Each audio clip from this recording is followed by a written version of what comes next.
going to introduce Gail, and as I do so, I think you'll quickly understand why we have an opportunity to play with the format on this particular panel. And then she'll introduce their excellencies. Gail Bindley-Taylor-Sente is an information officer in the NGO cluster at the Department of Public Information in the UN Secretariat. She's also served in various UN missions, including the UN mission in Ethiopia. But in a previous life, she had a wonderful career as a broadcast journalist, including a newscaster for Trinidad and Tobago TV. So we realized that there's a wonderful opportunity here for Gail to interview their excellencies, and that's what we're going to do. Each ambassador is going to make some opening remarks, then Gail is going to interview them a little bit, and we'll also have a microphone running in the audience so that we can be much more interactive than we typically are in a plenary session. So I'll turn things over to Gail, and I hope you enjoy this change in format. Well, thank you very much, and thank you to ACUNS for inviting me to be a part of this session. I would like, first of all, to tell you a little bit about the subject, which is SIDS. There are many groupings within to which our countries belong at the UN. The Small Island Developing States is a fairly new group within the UN, made up of small and vulnerable countries, many in the Caribbean and the Pacific, but including Bahrain, Mauritius, Singapore, and even Papua New Guinea. This group first came on the global scene in 1994 when we held the international conference in Barbados to look at the issues of SIDS, as they're now more familiarly called, and the question of finding solutions to their special circumstances and vulnerabilities. Since then, we have had the 2005 follow-up conference, which was held in Mauritius, and two plans of action, the plan of action, the Barbados plan of action, and now the Mauritius plan of action, which are supposed to help these island states, particularly with their development agenda. With me is Ambassador Christopher Hackett of Barbados and Ambassador Vanu Menon of Singapore, and they are going to explore with me the question of SIDS in the UN. How are they faring? How does the relationship work with the UN? What is working and what is not? And what does the future hold? I'm going to, first of all, ask them to say a few words, each of them. They will introduce the subject, and then we'll begin with the question and answer session. I'd like to introduce, first of all, Ambassador Christopher Hackett.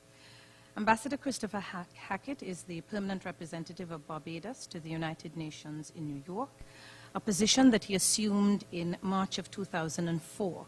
He specializes in the development side of multilateral diplomacy and has wide experience at the United Nations. He was one of the principal architects of the outcome of the United Nations World Summit in 2005, which has been the launch pad for much of the reform and rejuvenation of the organization over the last few years. He's been a facilitator to the President of the United Nations General Assembly on a number of issues, including HIV/AIDS and system-wide coherence. He currently serves as the head of his country's delegation on the Economic and Social Council.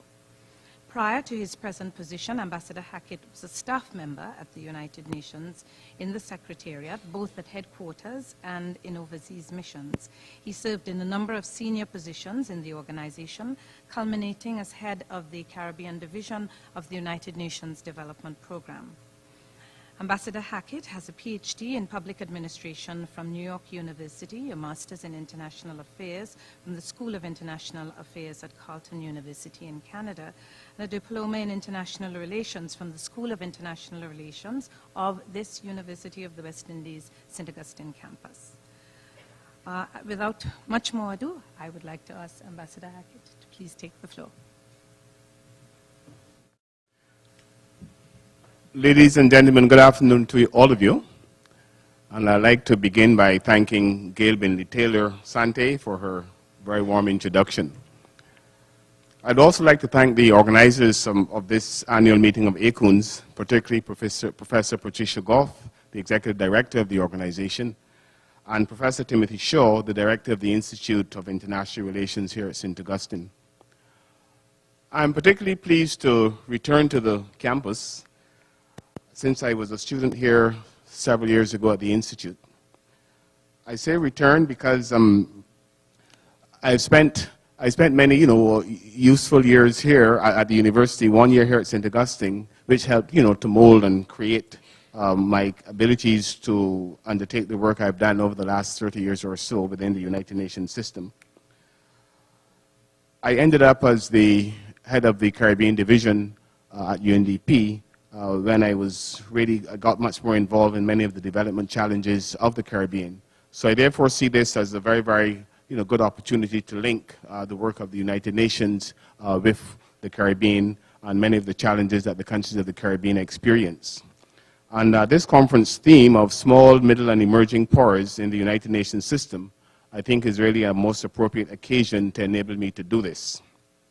So you will find that in my brief remarks at the outset, I would certainly be providing a Caribbean perspective on the topic. But as you heard from the chair, after we have made our presentations, we hope we will have a lively interactive session. I will seek to demonstrate that the Caribbean countries at the United Nations, through their representatives both at New York and Geneva, have played a significant role in the development of several issues at the United Nations. Indeed, Caribbean countries have been able to exact favorable support from the international community on a number of issues of priority concern to them and other like-minded countries through their methodical and effective consultations and negotiations in the UN General Assembly, the Economic and Social Council, and other UN fora like the World Trade Organization. Madam Coordinator, we live in an increasingly globalized world, and thus we find action by one country, be it in the domain of rising food or energy prices, climate change, migration, or security-related actions, are sure to have impacts of varying scales on other countries. This, I would submit, is therefore a period in history more than ever when a multilateralist approach is needed to facilitate a truly global response to these myriad and serious development and global challenges that we face today. There can be no room for division and discord in today's international response. Rather, and indeed, exclusive state sovereignty and territorial integrity can no longer be the main guiding principles. Sovereignty must be exercised responsibly, and consultation and pragmatism need to replace unilateralism. I would therefore like to suggest that the current challenges of today require a form of global governance in which large, medium, and small states all have a role to play. And I would also like to posit at the outset that Caribbean countries are well placed to play an important role in formulating some appropriate responses to many of these global challenges. In support of this thesis, let me just cite a few examples. But I will first want to take you back to when the Caribbean countries first became members of the UN, starting with Trinidad and Tobago and Jamaica in 1962. These two Caribbean countries were not particularly active during the first period of the 60s and the 70s, as it was normal for the maturing process of statehood to take root. But they ventured out into, and did not venture out into major diplomatic forays. But their sporadic efforts were nevertheless helped at that time by a strong multilateral approach to international relations.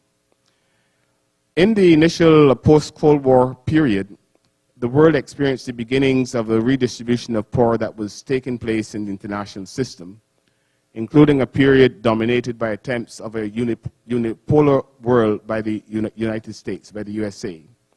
It was then that there were early signs of a more active set of CARICOM countries, and in some cases, they not only got involved, but led the way in the formulation of policies to address some global challenges.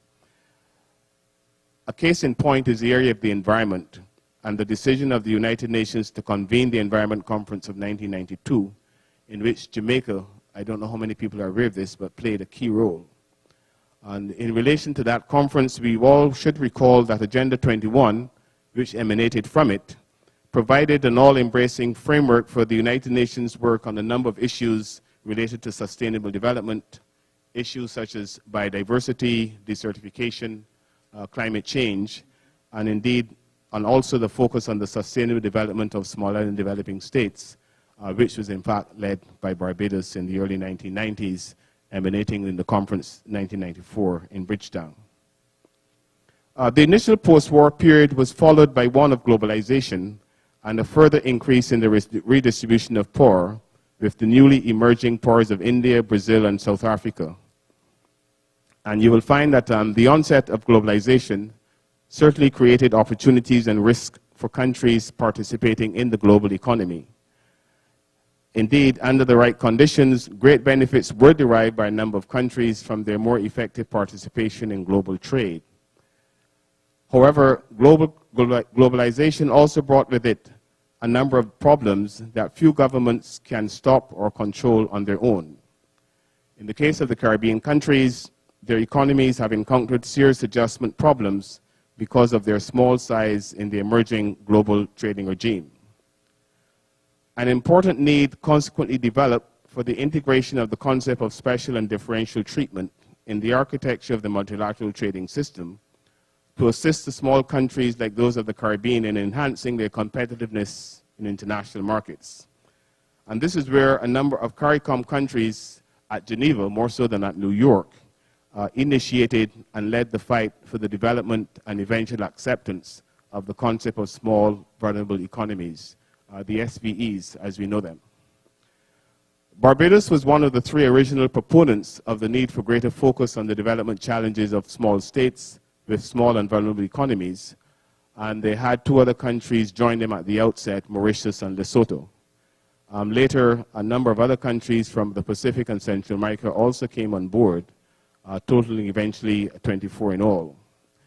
Although they obtained a lot of intellectual support originally from UNCTAD and the Commonwealth Secretariat, these countries represented a strong advocacy group that lobbied for the recognition of their concerns and special treatment within the WTO. And this collectively helped to increase the understanding of the concerns of the SVEs. And you may just want to know that the permanent representative of Barbados to the UN at Geneva was one of the earlier chairmen of the group, and the staff of the permanent mission of Barbados at Geneva continues to be the de facto secretariat. So you're beginning to get a taste of some of the involvement of CARICOM countries, Caribbean countries, in the work of the United Nations. There are just a few other details I would want to mention regarding this particular example, because the efforts of the group were successful in achieving and maintaining a high level of political support for their concerns. And this was evidenced at a number of WTO ministerial meetings, the one in Doha in 2001, when the ministers endorsed a work program on small economies. And then at the second ministerial in Hong Kong, we found that we went beyond the endorsement of the actual work program and adopted a number of specific measures that were to be taken. So you could see that the advocacy work by this group of small states in Geneva has led to an increased recognition of small economies and their particular concerns in the World Trade Organization, as well as in the wider global economy. Now, in addition to the work done at Geneva, CARICOM states have also pursued an active policy of development cooperation at the United Nations in New York. Let me just identify some of the issues, and I won't go into details except one of them. But these issues included the environment and sustainable development, climate change, financing for development, particularly the issue of financial services and the offshore banking, HIV and AIDS, the Caribbean Sea, particularly the sustainable development of it, and the United Nations system-wide coherence. The one issue on which I would like to make a few comments relates to climate change, given what I consider to be its importance for the survival of small states, particularly the island states of the Caribbean and the Pacific. The threat of global climate change certainly represents, in the view of many of us in New York, the most pressing and serious environmental and development challenge confronting small island developing states. And you find that while these countries have contributed least to the problem, they are most affected by its adverse impacts, such as sea level rise and the increase in the frequency and intensity of hurricanes and other extreme weather events. And at the same time, they're least able to protect themselves. A number of them, including those from the Caribbean, have taken steps at the national and regional levels to develop and implement climate change strategies and plans, mostly using their own resources. but it is clear that they do need assistance, or should I say collaboration, partnership from the developed partners as well. And you will find that a number of the small island states, under the banner of the Association of Small Island States, AOSIS, they have actually been taking the lead in formulating an agenda for the negotiations that will lead up to the climate change conference to be held in Copenhagen later this year in December. The so-called Bali Roadmap and Action Plan. And they're not only taking the lead, but they have been identifying some of the required responses to enable member states around the world to move forward and address this issue successfully. There were also one or two other, or a number of other non-development issues in which CARICOM countries got involved at the United Nations. And in this connection, I would cite the creation of the International Criminal Court, in which the government of Trinidad and Tobago took the lead with support from a number of other CARICOM countries. And I saw from the program, I haven't gone to see it as yet, but I understand that there is something of a pictorial display in one of the buildings on the campus relating to the work of the former President Robinson and Trinidad in general on this particular issue. I certainly would want to go see it, and I hope that many of you will have a chance to see it as well. So you can see CARICOM countries have been actively involved in the debate.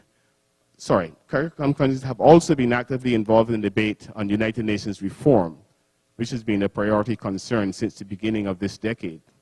And I would just want to identify some of the areas. In this regard, CARICOM countries, they have supported the establishment of the Peace-Building Commission. They were directly involved in the negotiations that led to the final shape of the new Human Rights Council. And I recall, being there, how involved and difficult that was, as well as the strengthened Economic and Social Council.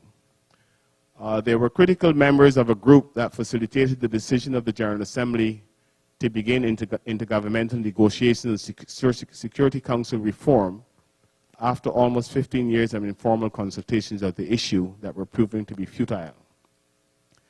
They've also participated actively in the continuing debate to revitalize the UN General Assembly.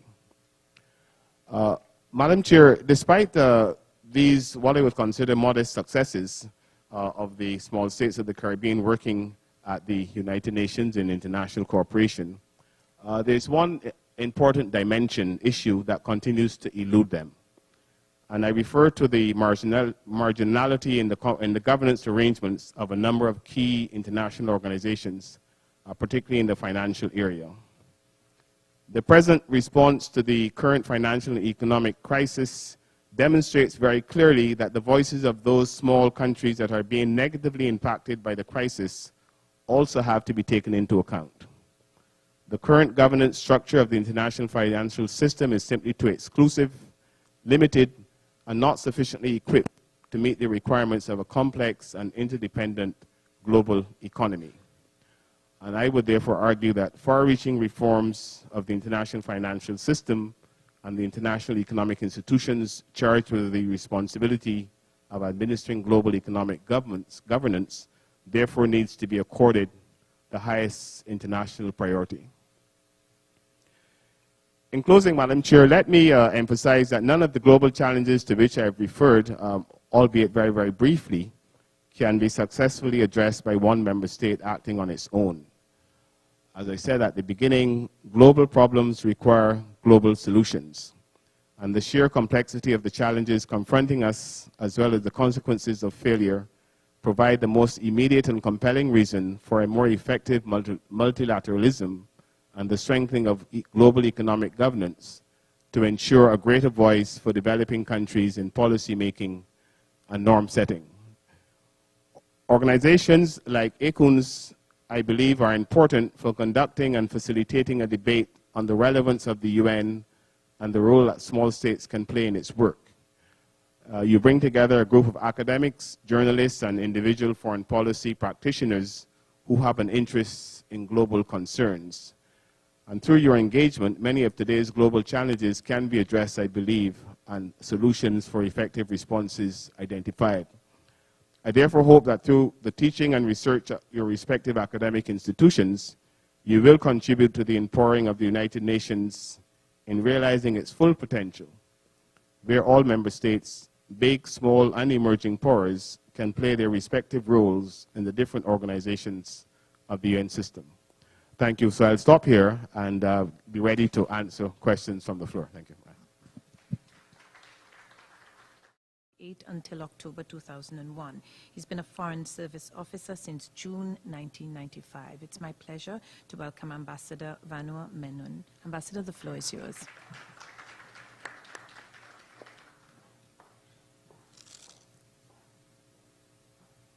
Well, thank you. I've entitled my opening remarks as Challenges Facing Small States at the UN.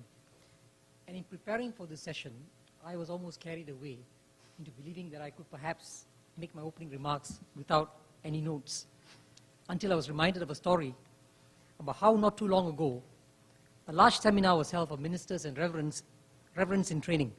And among the facilitators was a very well-known motivational speaker. And one of these speakers went up, boldly approached the pulpit, and gathering the entire crowd's attention, said, "The best years of my life were spent in the arms of a woman who wasn't my wife." And the crowd was shocked, and there were loud gasps. But he followed up by saying, "That woman was my mother." The crowd burst into laughter, and he gave his speech, which was well received. About a week later, one of the ministers who had attended the seminar decided to use that joke for his own purpose when he was giving a sermon from a pulpit. As he shyly approached the pulpit one Sunday morning, he tried to rehearse the joke in his head. He was a bit foggy.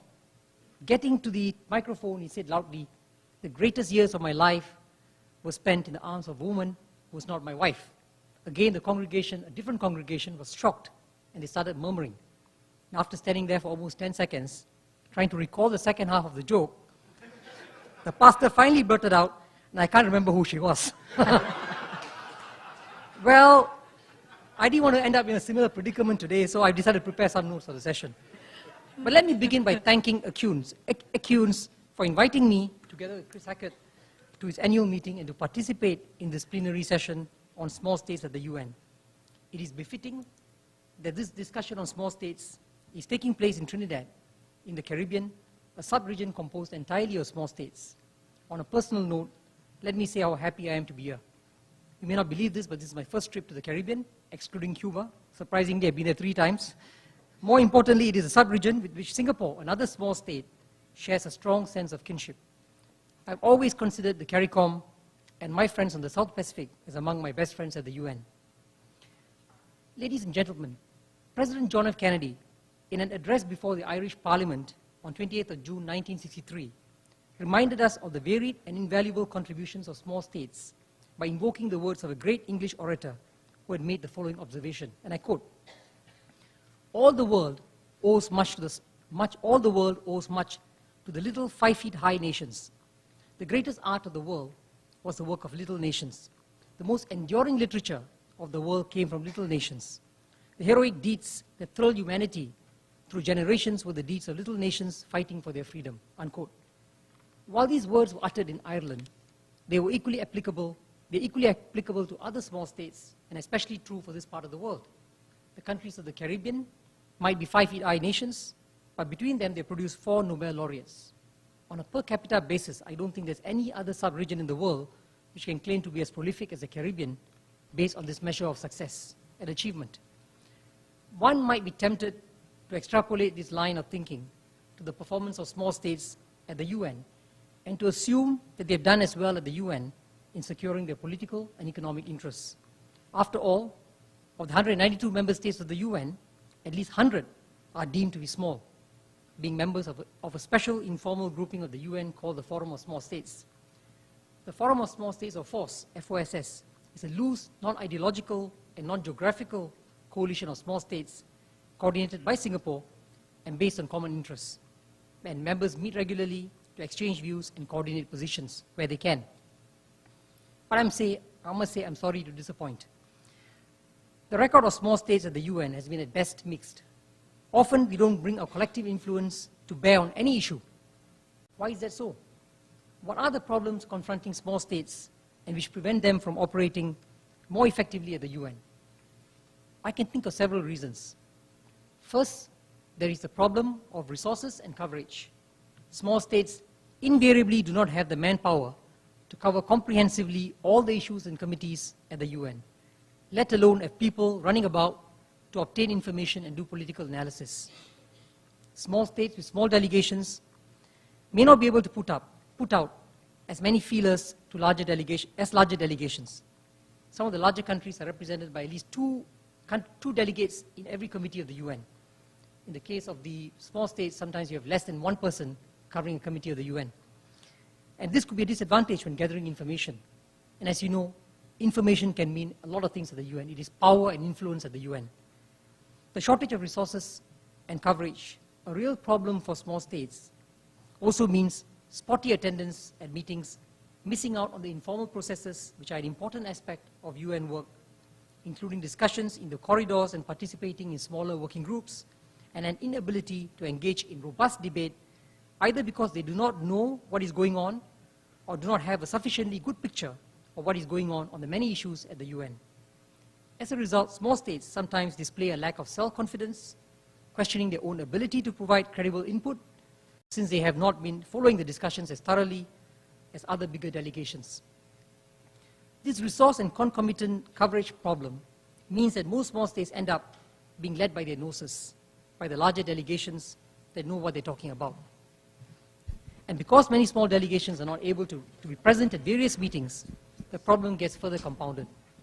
During negotiations in particular, other delegations want to work with states that they can rely on and which they know will be present at all meetings.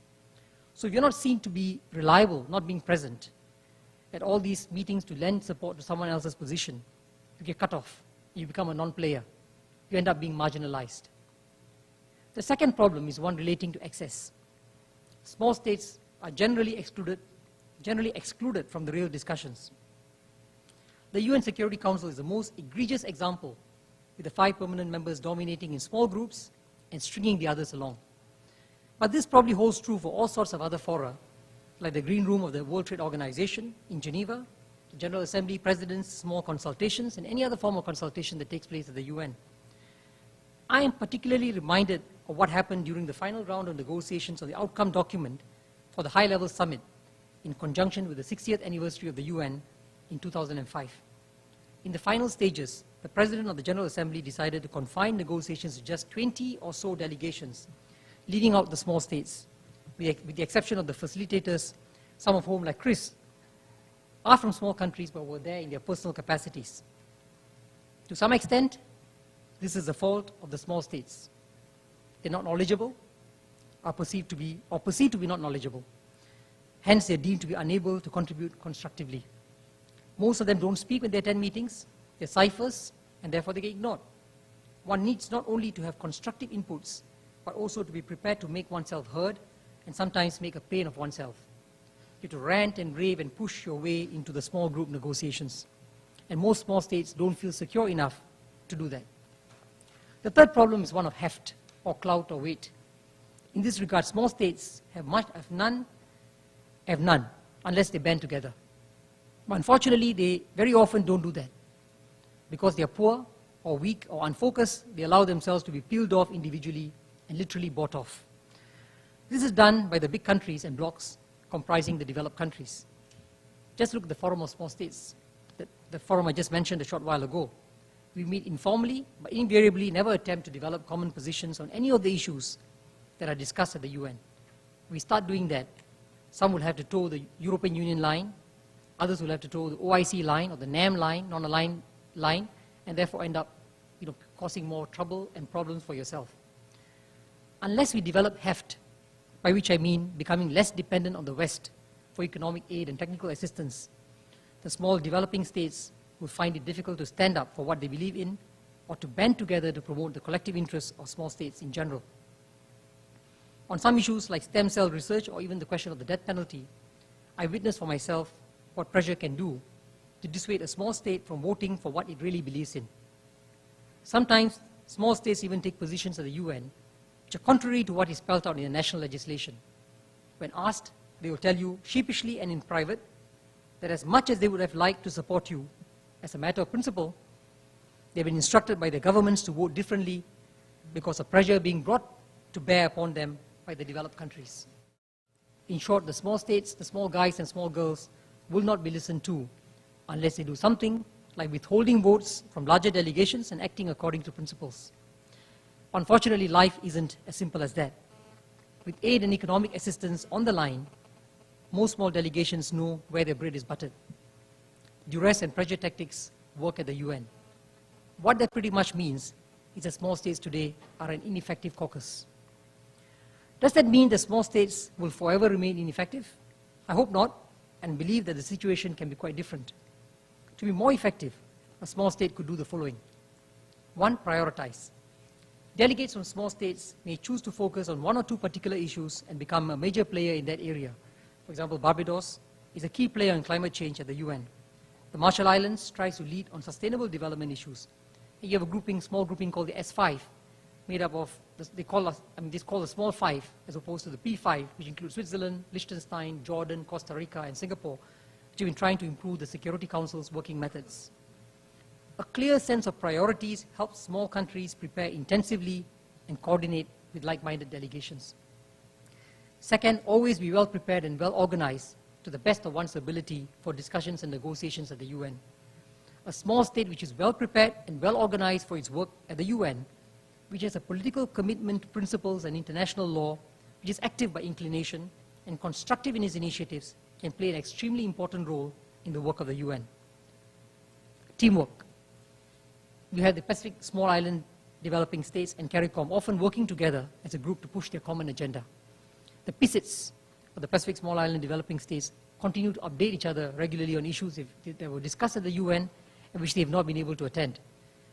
And during the St. Lucia presidency of the UN General Assembly in 2004-2005, and during Antigua's chairmanship of the G77 in 2008, the CARICOM countries got together and provided logistical and manpower support to these 2 delegations, thereby enabling them to play an effective role at the UN. Fourth, be self-sufficient. Perhaps most importantly, for small states to play an effective role at the UN, one has to be self-sufficient in that one should not be dependent on others for economic assistance or financial aid.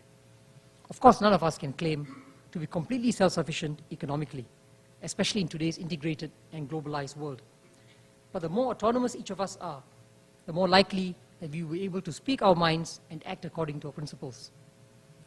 Well, let me end off by thanking you for listening to me and for not falling asleep during my remarks. I know how difficult it is to stay awake, especially after a good lunch and a good high tea. I say this because a few weeks ago, I was invited to address another group in the afternoon. As I was speaking, I could see literally the audience fading away into dreamland before my eyes.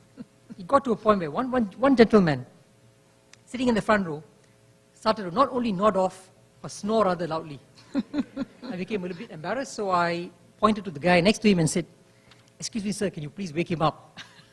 He looked back at me with a straight face and without batting an eyelid, said, "Since you put him to sleep, you wake him up." Well, I'm glad I had to do that today. So I look forward to your questions. Thank you.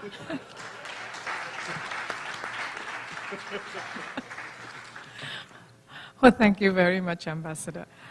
You can see that you certainly won't fall asleep in this one. I want to sort of start where Ambassador left off, and I just want to add that the way this is going to work is I have a number of questions, but I will ask the first 2, and then what I would like to have is that you pick up questions from the floor on that specific issue or issues related to the topic that we are on at that time. The first question I wanted to pose to both ambassadors, Ambassador Menon, you just mentioned in your statement that one of the reasons that small island states don't have a voice is because of lack of self-sufficiency. And I just wondered, given the diversity of the small island states, that some really don't even have the capacity to attend meetings regularly, how do you really expect them to be self-sufficient? And I'm going to probably start with Chris, since you brought this up in the first place.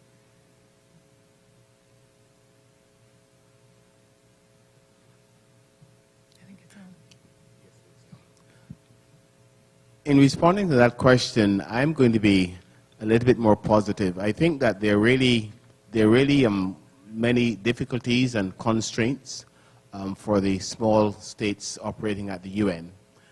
But I somehow think that and actually Ambassador Menon did refer to this, but if you're a small delegation, you really need to choose your issues. Issues that correspond to some of your national interests. You just can't do everything. And if you choose one or two issues and then work not necessarily on your own, but in collaboration with other delegations, there's a great chance that you can actually be making a significant contribution to the formulation of the policy or the agenda. I'll cite just one example, climate change. Ambassador Menon did indicate that Barbados, that we are very involved in the debate there. The answer is yes. We are a small delegation, but because of our involvement, we've been recognized for making contributions to the debate. We've been invited to join what is called a group of friends on climate change at the UN. And we found that last year, when we actually, it was about 18 months ago, when we were preparing for the main session of the UNFCCC in Bali. This would have been December of 2007. We actually were able to insist and to contribute to the decision that called for the establishment of 4 main pillars, which would be the plank for the negotiations. And one of those, adaptation, we actually ensured that adaptation became one of the pillars. Many of the developed countries, they saw mitigation as very important, and I wouldn't want to be misunderstood. Mitigation is important, but the climate change issue, we felt that was so relevant to us today, now, that adaptation to what is going on really was much more relevant. So basically what I'm saying is, yes, small delegations, but choose your issues, focus on them, and collaborate. And this is where you really need to move forward with great confidence, because you should not be, be afraid of the developed partners representatives. Speak with them, collaborate with them, and you actually do have a chance to make an input and influence the outcome. Thank you. Ambassador Menon? Thank you.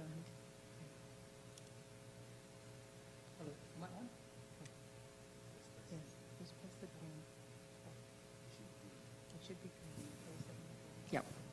Can you hear me? Okay. Well, I mean, I think Chris has given a very good answer to that question, but let me just follow up by making an additional point. It won't be easy for a small state, especially a state that has difficulty attending meetings, to develop its capacity overnight. One is overnight. I don't expect anyone to become self-sufficient over a short period of time.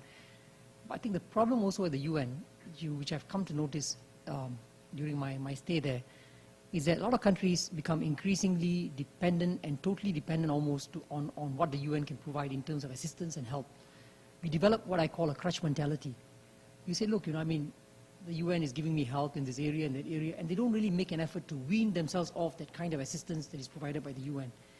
And that doesn't help at all. I've seen that too often. I mean, it happened I'm not going to name countries, I'm not going to name issues, but the point is it happens too often. They think the UN is like an ATM machine about to dispense money, continuously dispensing money for the rest of their lives. It's not going to happen.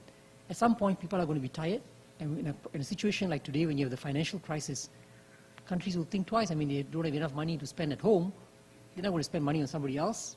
So I think we've got to get off that crutch mentality. And I say this because I come from a country which started off on independence, becoming dependent on the UN. I mean, or rather, turning to the UN for assistance. We turned to the United Nations Development Program in 1965 because we didn't know how to go about developing our economy immediately after breaking away from Malaysia. Because we didn't have interland, we didn't have resources, and we didn't know how to go about developing the economy. We called in the UNDP for help.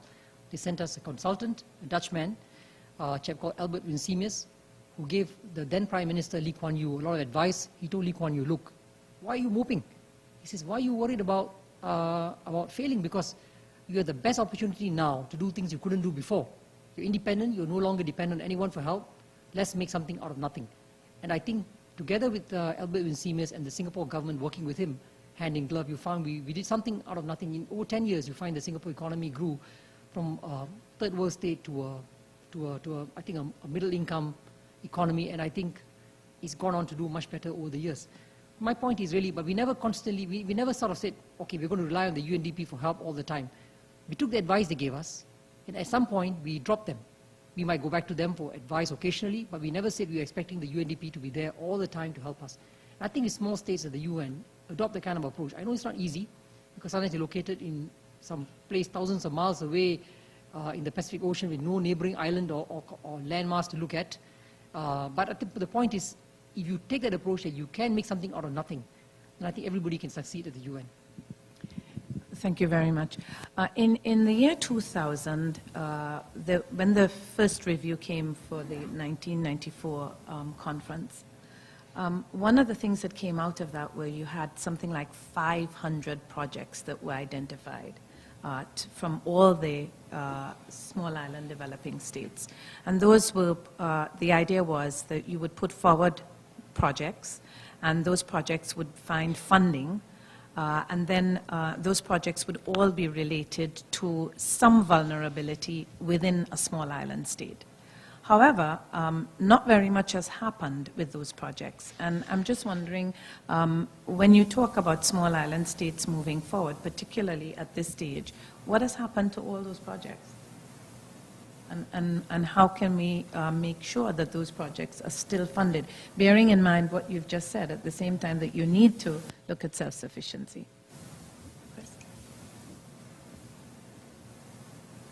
Thank you, Moderator, for that question, because it is an issue that has been of real concern to many of the countries of AOSIS ever since really 2004, when we had the first 5-year review of the Barbados Program of Action coming out of the conference in 1994. Yes, quite a number of projects were prepared relating to several of the issues that were in the Program of Action, actually 14 issues, and as you say, there may be close to 100 projects or so. One of the real difficulties, and this continues to be a challenge, is we found that the political partners, the development partners, actually did not deliver on what they indicated they would do.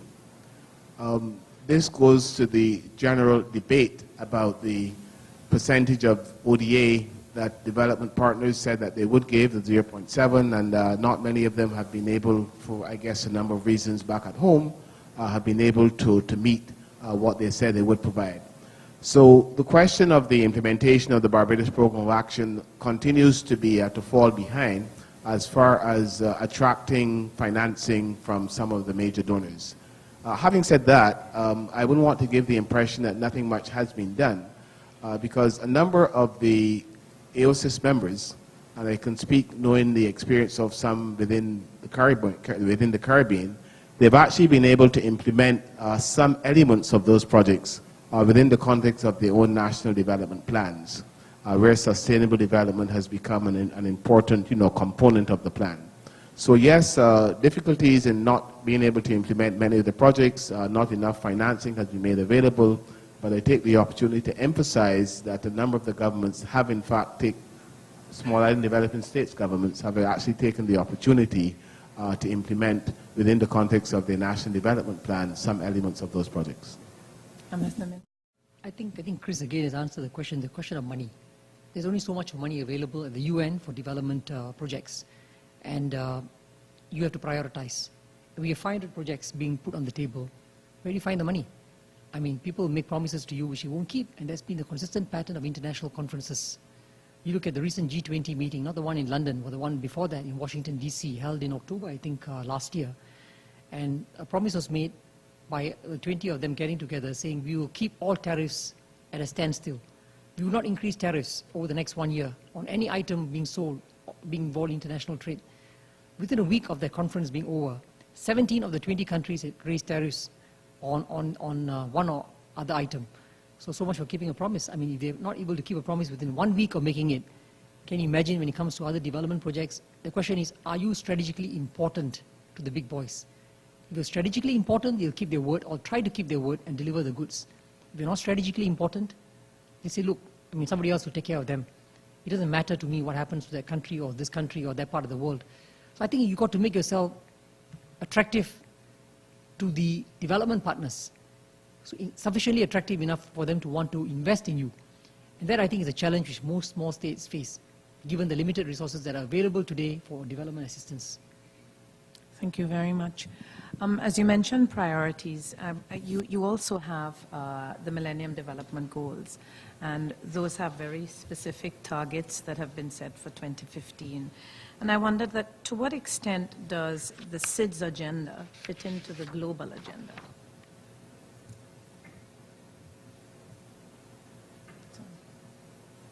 Going back to when you talk about the SIDS agenda, I'm certain that you mean the Barbados Program of Action, which was further supplemented by what came out of Mauritius.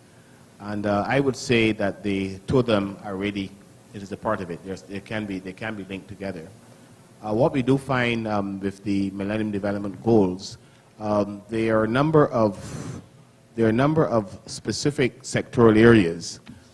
Gender, the question of improving the environment at the national level, increasing education, the question of HIV and AIDS and other diseases, just to cite some of them. But basically you find that many of the countries are seeking to undertake activities that would implement them. It also comes back to not insufficient resources. For example, in the health sector, many of the countries in Africa, if they can move away from the Caribbean for the time being, they just don't have the resources in terms of financial resources and human resources to really move forward. And I have to move forward in taking action to make progress on the achievement of the MDGs. And here again, I have to point back to the question of availability of resources. We are not 100% reliant on the partners, but if there was a partnership indicated whereby a certain level of resources were to be provided, and these resources are not being provided, then it becomes difficult for the, for the program countries, as we call them, the developing countries, to undertake work to meet those targets. So it is a real difficulty as far as the MDGs are concerned. Now that we have the financial crisis, the debate at the UN, and I would imagine in Washington as well, is to what extent will this make it much more difficult for the development partners to put even additional money, on the table to support work that will help countries move towards these, to achieving these goals. So if there's one point I would make in the response, is the question of resources, insufficient resources being available. Now, there was another part of the response that I really haven't touched on, and that is how the SIDS program of action is in fact linked to the MDGs. And I would say that they're linked in that a number of the individual MDGs, they also correspond to several of the 14 issues within the program of action coming out of Barbados. So if you find that with the MDG, for example, relating to gender, if you're going to be able to improve the number of policymakers who are women in a particular national level, then one would expect that those female policy makers at the national level will be able to introduce their own perspective on the issue, whether it is gathering water or potable water, or the question of fishing in a particular village. So in a real sense, there's an interlinkage, and there's a question of the leadership at the national level who will have to make sure that that linkage is maintained. Ambassador Menon? I think Chris has answered the question comprehensively. The only additional point, if I make, is that within the UN system, I think the amount of resources and the amount of the structure that you have to support the SIDS is a very small structure.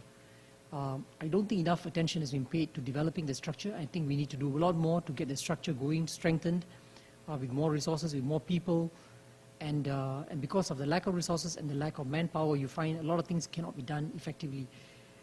And that also means the SIDS would basically have to take it upon themselves to push hard for the kind of resources to be allocated to that particular part of the United Nations system dealing with their interests. And often we don't do enough of that. We don't get together collectively and push for our interests. We should go and insist seeing the Secretary General to say why is not enough money being put into the area where SIDS should be benefiting from. Why are we doing that? We should be doing things like that. We should be writing letters, insisting on things in our interest, but we don't do enough of that.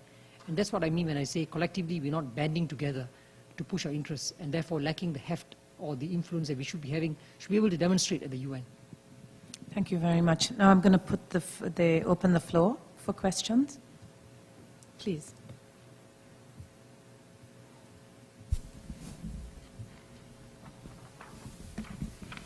Thank you very much. And thank you both ambassadors for the very insightful presentations. I surely did not go to sleep, I can assure you that. I'm very alert. But we've been looking at the inability of the small countries to make proper representations in these international organizations. And we have been, it seems to be pointing at the inadequacy in human resources in these embassies and permanent representations. And you've been talking about self-sufficiency. Self-sufficiency, I think you need to temper that a bit. I don't see us being self-sufficient in embassies and permanent representations like the bigger countries. It looks like if we need to find strategy to share what we have. Take, for instance, in Washington, I worked there for a long time, not in the embassies, but in the Organization of American States. We have to find ways, if we want to preserve our sort of national independence and pride. We want to have own embassies. But sometimes we cannot afford to have embassies of this number, size, as a big country would have. It's realistic. But what happened in Washington, I thought was a good idea. It started off, for instance, the OECS countries did something like they bought a building together. Whereas Barbados, Jamaica, Trinidad, and have their own embassies and very proud, have their own buildings. And real estate in Washington is very, very expensive. The OECS bought a building and they kept together, well, as a group. For instance, ambassadors could just walk down the crowd and share some, or a permanent representative with other. They may share, a fax machine. But we got to be realistic and come to terms with our situation. Self-sufficiency, yes, but in a different kind of context. So I want us to look at that and to see to what extent we can move in that direction. There may be other ways where small countries like ours could share resources so that we make more appropriate presentation. We have similar issues in these forums.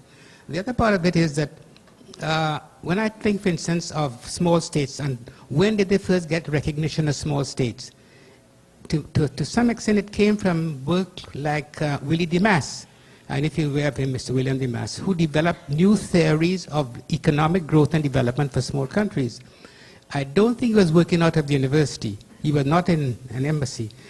And what seems to be necessary, maybe institutions like the University of the West Indies or even the Institute of Social has to be able, where intellectual resources reside, deal with some of these issues, come up with strategies, come up with analyses which the embassies could use or even the governments could use.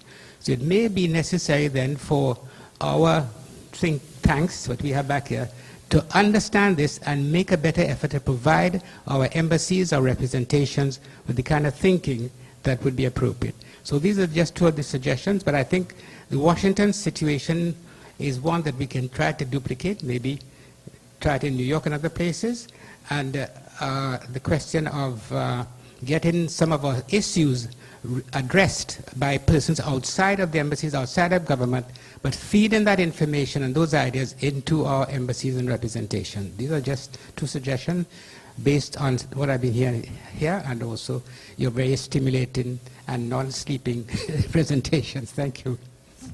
Thank you very much. I just wanted to add, as you mentioned, universities, one of the things that SIDS itself is looking at is developing what they call a consortium of universities amongst its countries, that they could sort of develop that think tank among themselves. Anything you wanted to add? What do you have to say? Just to your point about how they've combined resources in Washington, D.C., I think a similar effort is being made in New York among some of the Caribbean countries and the South Pacific countries. They actually share office premises and fax machines and so on and so forth. So some attempt is being made to pull together some of their resources, but not in a substantive way in terms of, okay, let's divide up the work. You cover the first committee, you cover the second committee, you cover the third, please specialize in second, and therefore, that way you cover all the issues more thoroughly, because let's say each mission has only got 2 people, and there are 6 of them. You have 12 people. You can easily cover the 8 committees of the UN, 6 committees of the UN, and spare ones left to cover the Security Council and other activities going on at the UN. But very often it's difficult to put aside your national, your sovereignty issues and say, look, we'll work together. So that, I think, is a challenge. We need to sort of think out of the box. Can we do that? Easier said than done. Who's going to give up your sovereignty to combine resources? Can we trust one another? Issues like that comes up. But I think these are issues that we need to deal with at some point. Chris, do you want to? Yes, just 2 quick points in response to the comments made by the last speaker, from the floor. In New York, in addition to any logistical sharing of resources, at the substantive level, within CARICOM, the CARICOM caucus, we do in fact attempt to share and to allocate issues to certain delegations from our respective missions. This is in recognition of the fact that none of the CARICOM missions are very, very large in New York. And so you will in fact find that you may not have a CARICOM mission that is assigned on its own to, let's say, the second committee, to use the example mentioned by Ambassador Menon. But within some of the agenda items of that committee, you will find a delegation. It may be Barbados, as in the case of climate change, or it may be Jamaica, Trinidad, St. Lucia, and some other things. And we actually have a system of caucusing at least over the year, once every fortnight, but during the General Assembly, the main part, every week, and sometimes even more often than that, to exchange notes and to report back what is happening. So there's in fact a sharing of, at the substantive level, of the responsibilities.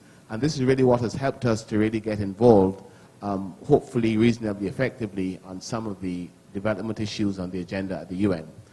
In terms of getting help from outside institutions, I actually think that you're onto something there, and this is actually why towards the end of my own presentation I made some reference, in a very, very serious way, to say that institutions such as organizations such as ACUNS and the various universities that make it up can in fact be helpful, to us. It is the question of establishing the network, making the contacts, but quite often the delegate, he or she, doesn't have all of the time that really should be required to get involved in the, let's say, the depth of the particular issue. And this sort of academic, intellectual input can in fact help us, to perform hopefully even more effectively. So I think that there's a role for that, and it is something that could be looked at. Thank you very much. Can we have other questions? Mr. Leacock? Well, there's a lady, I'm sorry, there's a lady up before you. Yeah. Well, the question I am about to ask, part of it has been answered already by the last comment that the panelists made, but I'm going to ask anyway, and maybe you have some additional comments to make. It's about the issue of capacity. That particular issue came out very strongly in your presentations, and as well as other presentations relating to small states functioning in the international arena. And I think this points to an issue that, that recurs all the time, the disconnect between academia and the policy makers. I think that we have no shortage of the Caribbean region and in other regions with small states. So I don't think the issue is really one of capacity, but as you said in your comments, networking and how we do it. And I want to move beyond the issue of letting policymakers have the research that we've conducted to actually having a deliberate policy to link the two. So for example, at the University of the West Indies and other tertiary institutions, I'm thinking rather than inviting or asking or looking to policymakers and the personnel at the ministries, and already we discussed the shortages and the constraints we have, instead of asking them to come in. And so I'm thinking to moving beyond that, to having a deliberate policy, having research driven, having the research agenda of institutions in those states being driven by our specific needs. So while there are a lot of exciting things we want to research as international relations students and students studying in development and sociology and so on, because of our constraints and because of the challenges we have, that there is a deliberate policy that our research agenda be driven and be informed by our specific needs in those in the various fora and the specific needs we have out there. So as I said, you have addressed some of it, but I don't know if you have any other comments. Chris? The only additional point I would want to make in relation to the issue, the way in which you have raised it, is that yes, there does need to be a policy linking the research, the academic institutions, let's say with the governmental, with the foreign policy practitioners.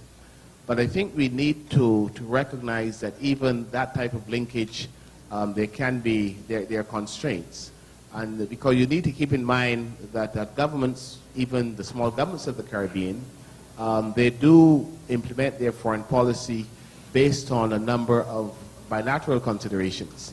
And therefore, while you may have a research institution like University of West Indies, the Institute of International Relations here at St. Augustine, coming up with let's say a policy paper on a particular issue, it is also possible that some elements of that issue over time or in the first 2 years may not be implementable because the government of Barbados or Grenada, as the case may be looking at bilateral relationships with another country which may not coincide with what is coming out in that research. So these are some of the factors you take into account.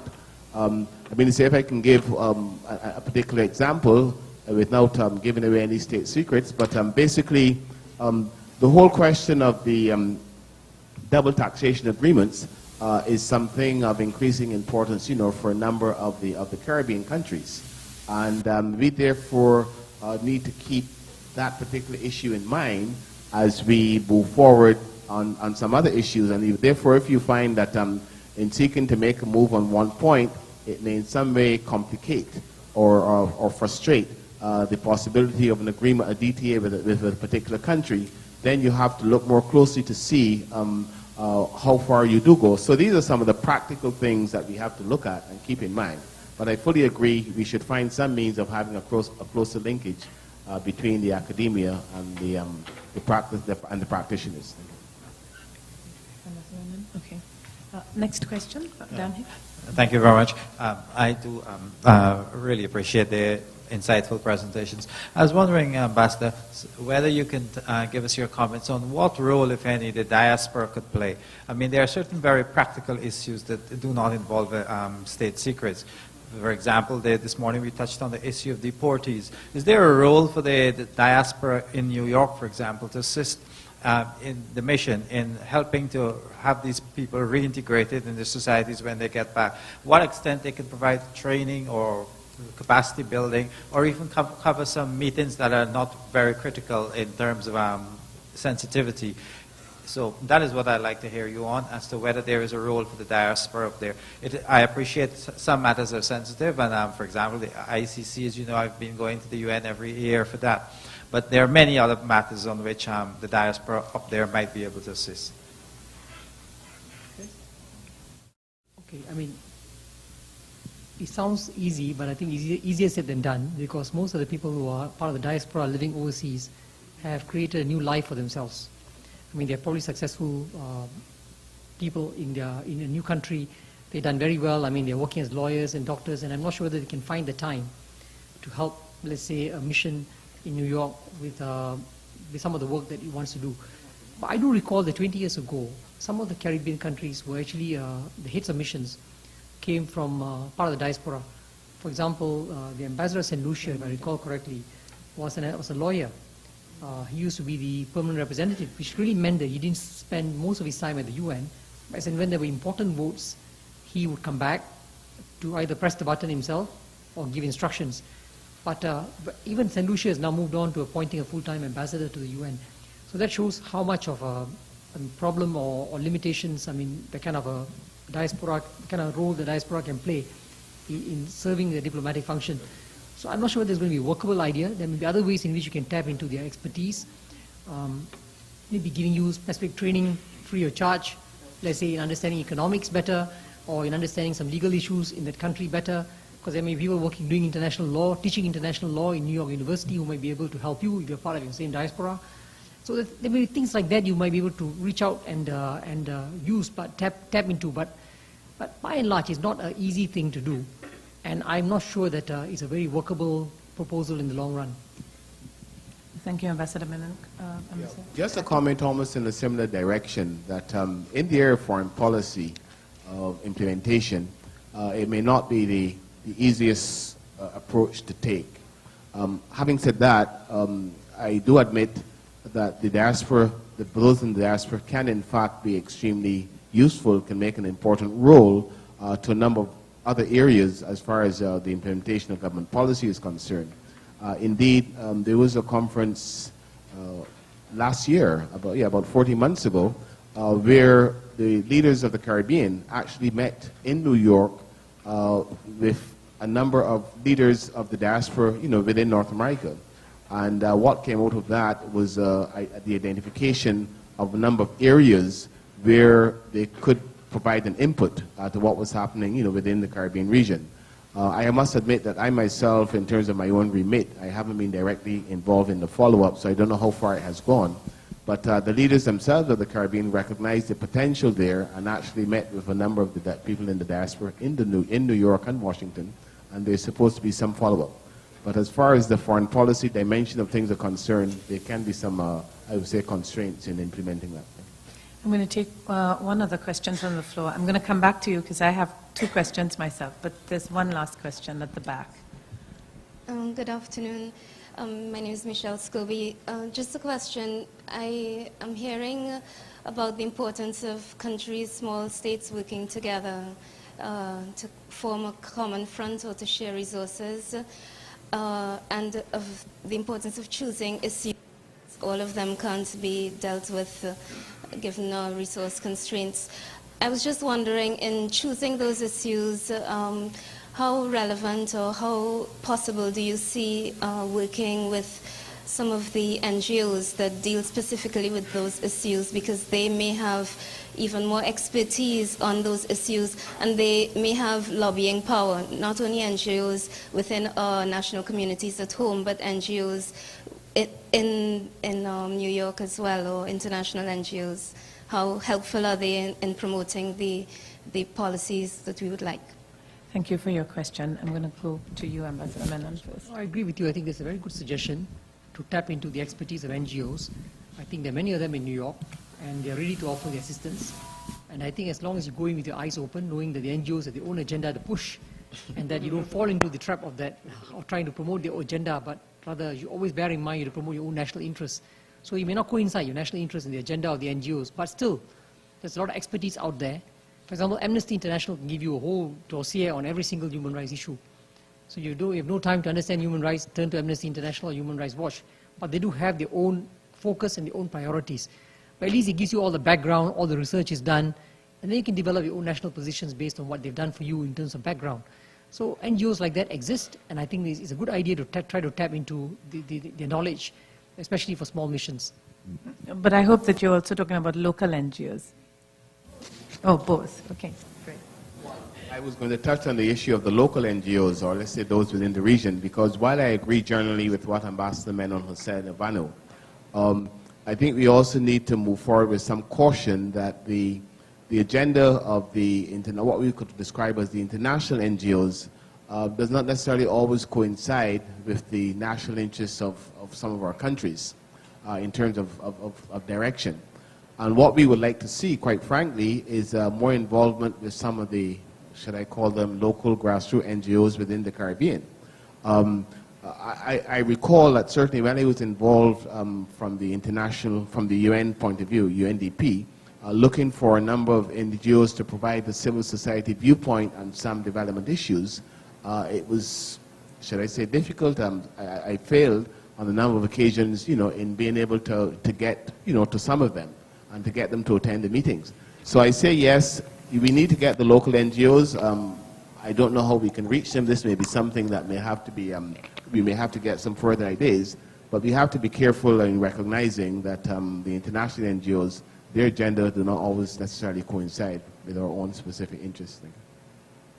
Thank you very much. I'm just going to ask two questions and then go back to the floor. One of the issues you've talked about is prioritizing, and in terms of looking at how small island states deal with issues. And I'm thinking, how do you deal with the fact that you have a financial crisis, which has effects on small island states? And at the same time as you're dealing with that, on one hand, you have an issue like Security Council reform, which if your voices are not heard, then it means that can go in a direction that you may not be happy. So how do you weigh those two things? And where do the resources go when you need to address both? if you are going to be at the UN, you just cannot be dealing with just one issue.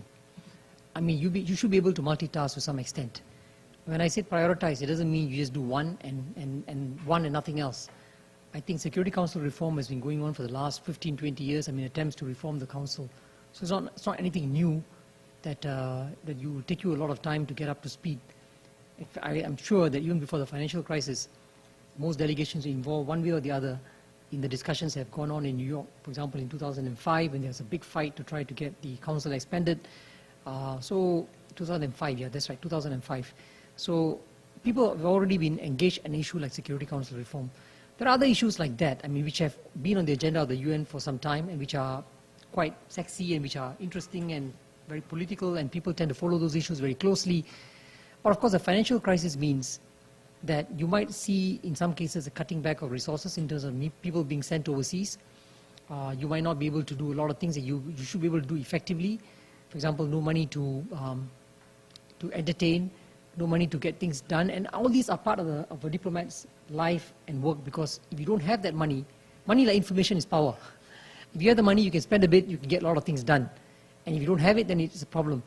And of course, at the UN too, it means cutting back of resources for projects that have been agreed to in the past, but now which are short of funds.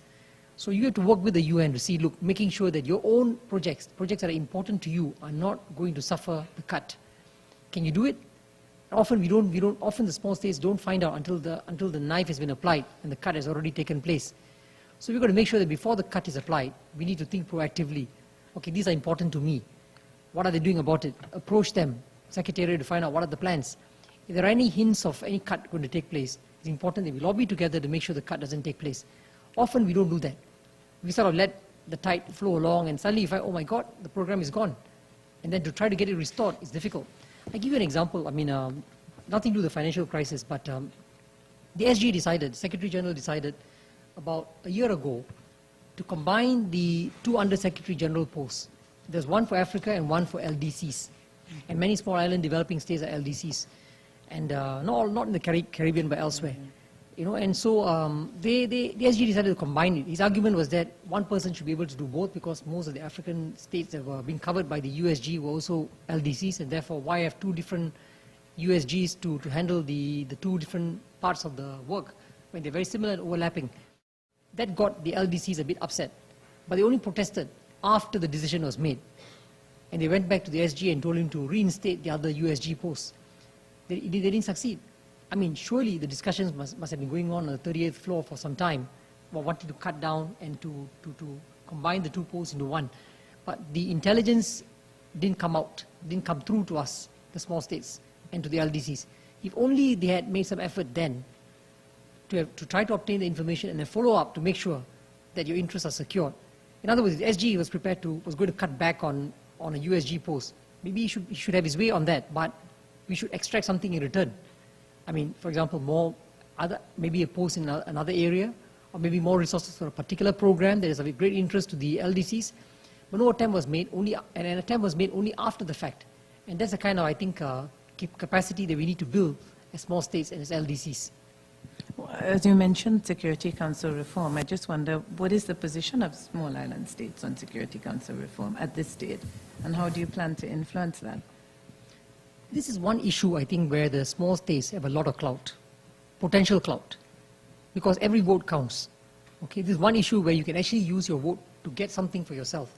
Instead of being pushed around to vote according to what the big boys want, you tell the big boys, look, you give me something A, B, or C, I will vote with you on a particular issue, especially if that outcome is not going to be unfavorable to you.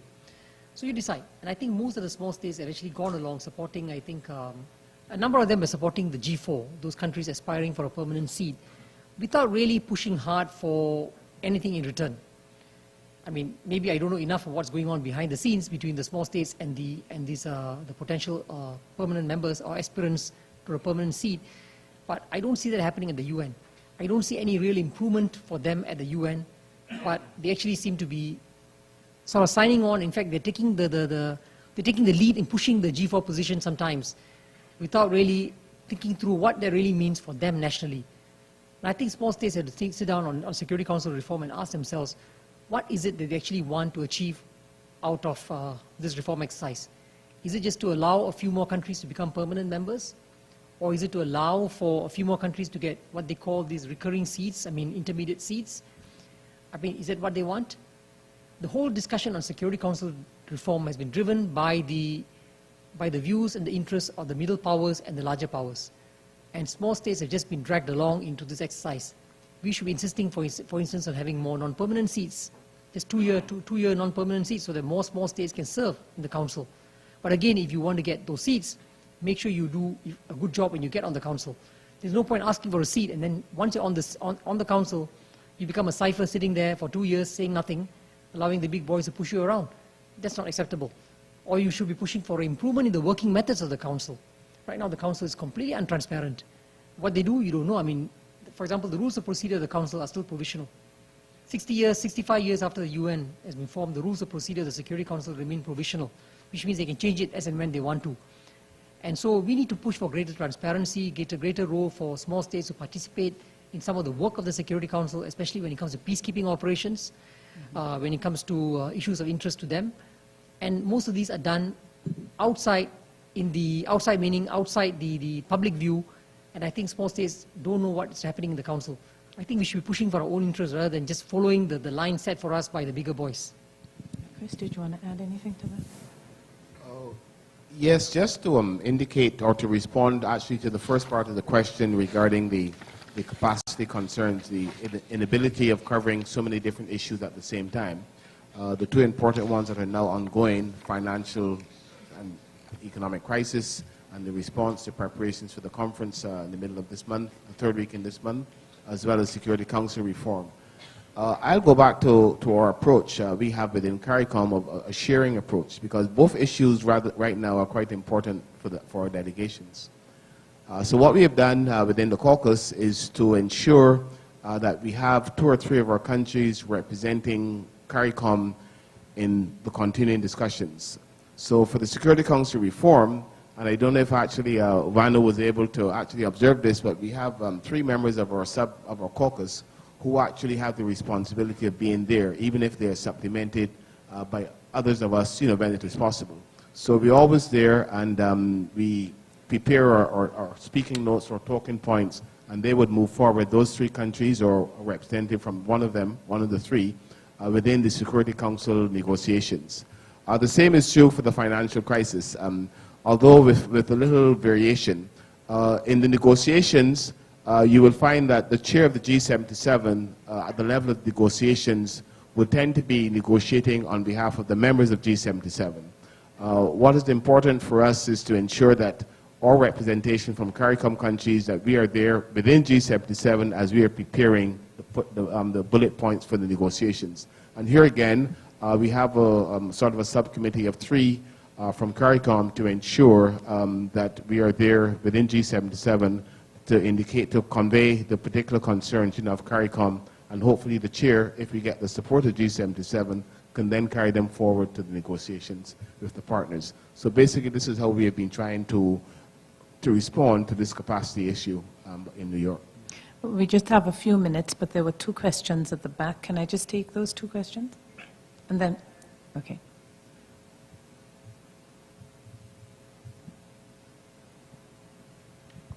Thank you again for the presentations and for the information and insight. I don't wish to step on anyone's toes, but I'm wondering if there seems to be, given the fact reference has been made to the fact that resources are limited and that small island states are not getting the resources that probably sometimes are promised or just not available. I'm wondering whether or not there seems to be a question of ineffective diplomacy by small island developing states because of the fact, well, I know in the Caribbean, diplomats are political appointees, and whether or not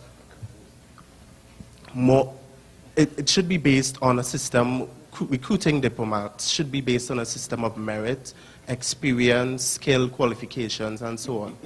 And whether or not we could effectively lobby by having, these types of diplomats, not taking away from your experience and your work, but probably changing the system a bit.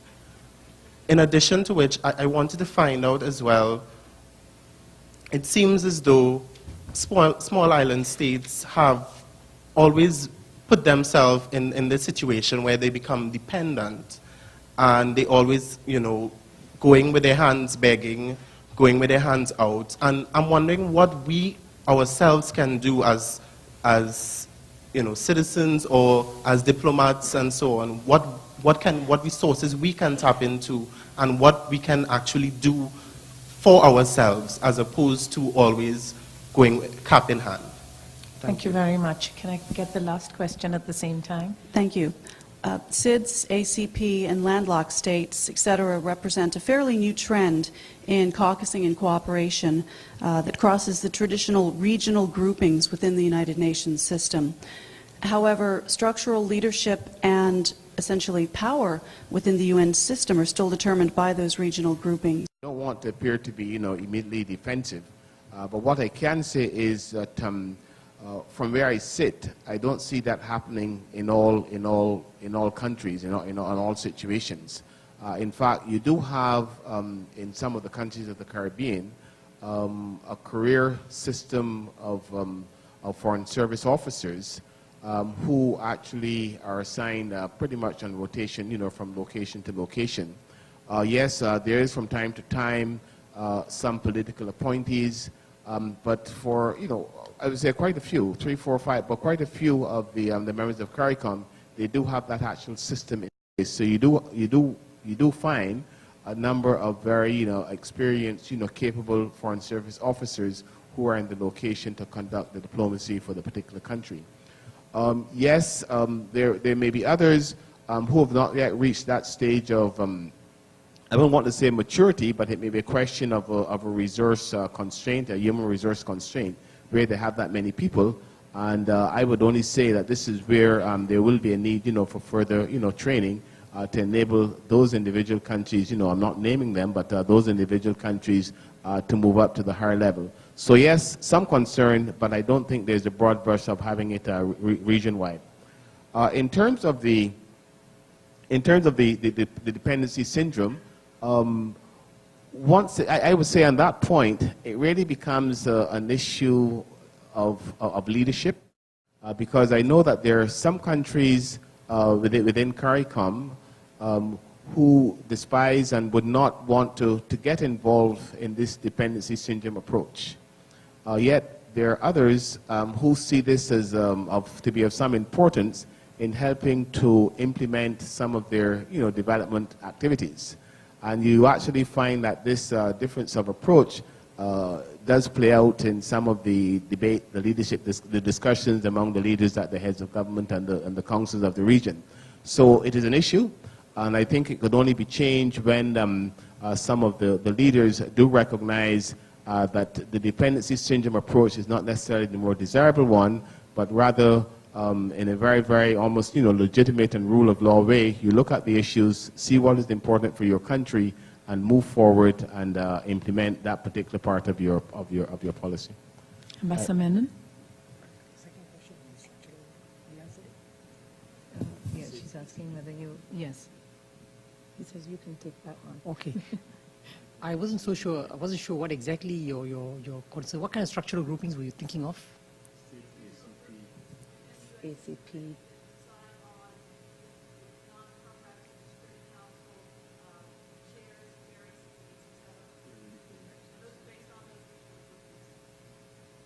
No, I still don't get the problem. Can you sort of elaborate a bit more, because I'm trying to figure out what the problem is. She's saying, what is the... For example, so many seats are allotted to WEOG, et cetera, for non-perm seats in the Security Council. Yes, yes. How do those cross-regional groups, such as ACP, landlocked states, address some of those issues in terms of acquisition of leadership roles and power and influence? I am not aware of the ACP or SIDS actually engaging in any discussion on that kind of allocation of seats in the UN bodies. If they do, it's only for maybe some specific conference that's coming up relating to the interests of LDCs or economic climate change conference, for example. Recently, I think all the small states got together and supported John Ash to chair one of the committees of the conference that's taking place right now in Bonn to run up to Copenhagen. So that kind of support, I think we can throw behind one of our small countries. But when it comes to the Security Council and many of the other political bodies, I don't see the SIDS grouping sitting down and discussing. It's difficult because most of those seats are allocated on a regional basis, not on the basis of small states or big states. So you will have to speak up within your own regional grouping to make sure that your voice is heard. And it so happens, often happens that the big boys will have a louder voice and they will insist on getting their way.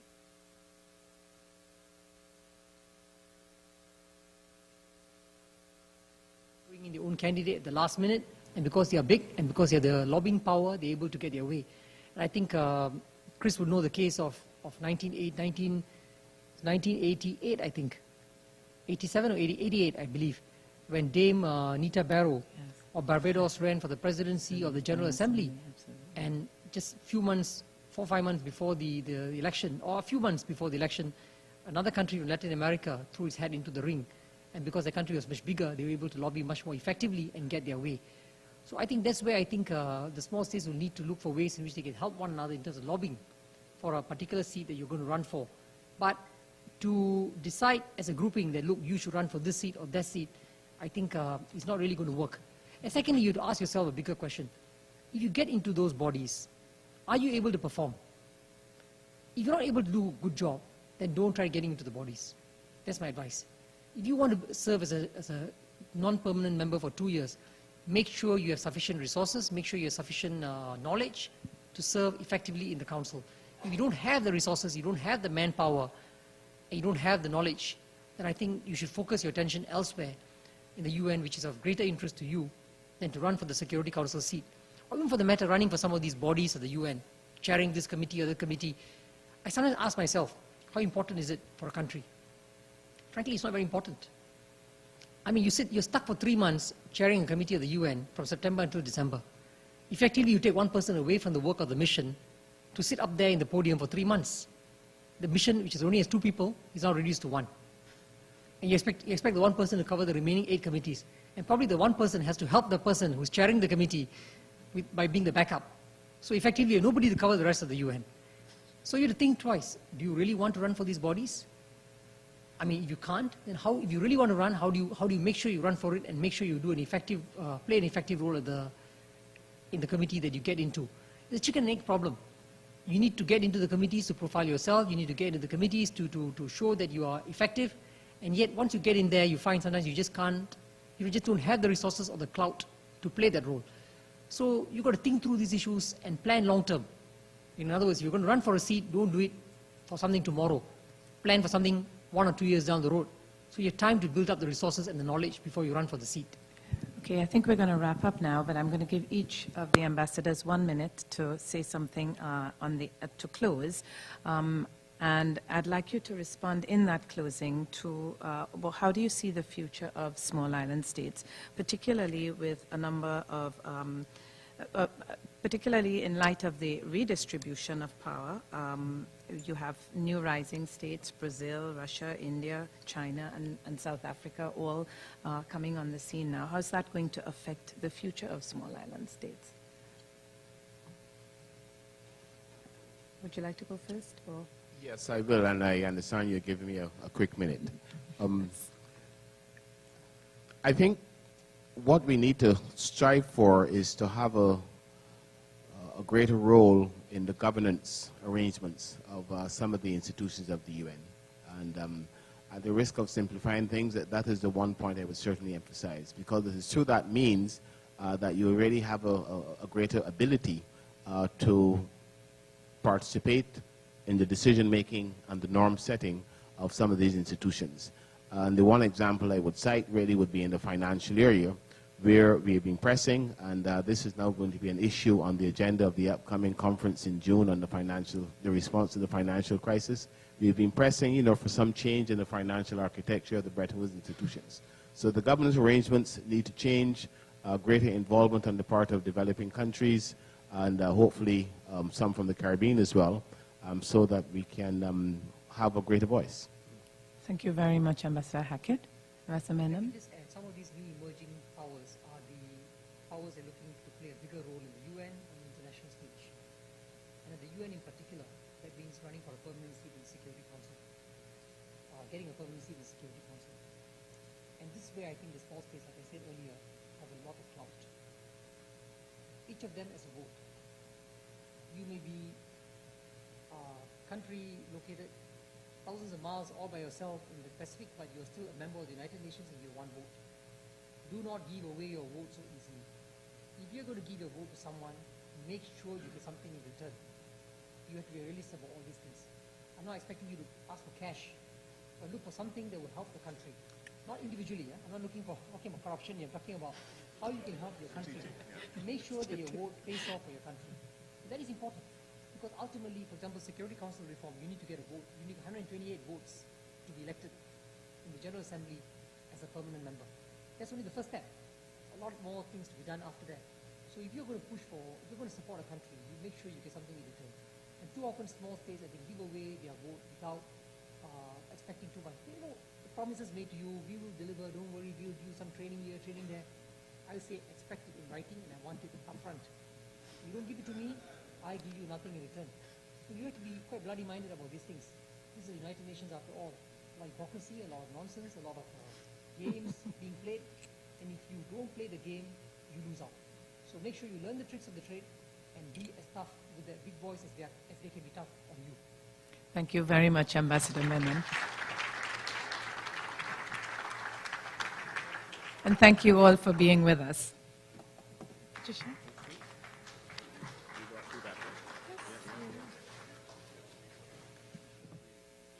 I just want to thank, on behalf of all of us, our panelists. I think at a conference on small, middle, and emerging powers at the UN, we couldn't hope for more insightful views than we received from these three folks who are in the trenches as representatives of small, middle, and emerging powers at the UN. So thank you so much for very insightful presentations.